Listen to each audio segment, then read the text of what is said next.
Magandang umaga! Ako si Zach Jarin Fabros.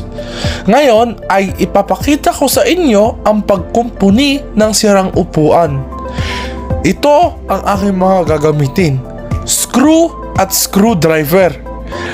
Ang screw ay ginagamit upang pagdugtungin ang mga bagay katulad ng metal o kahoy. Ang screwdriver naman ay ginagamit upang higpitan o tanggalin ang tornilyo.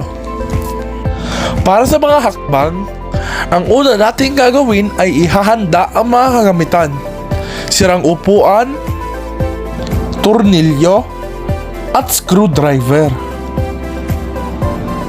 Ikalawa, ilapat ang paa ng upuan na metal sa plastic na bilog. Sunod ay itapat sa butas na paglalagyan ng tornilyo.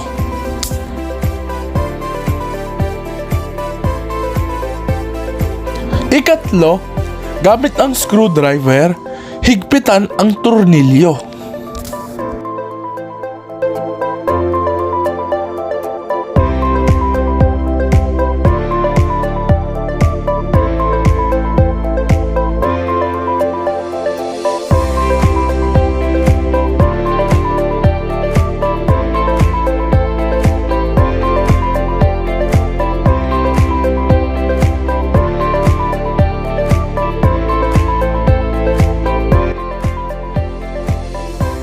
Ikaapat, i-check ko ngayon kung maayos na ang pagkakadugtong sa upuan.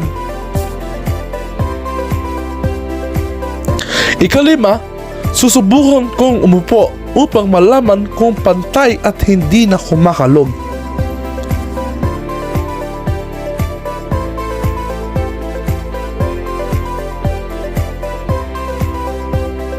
Tapos na po. Sana ay may natutunan kayo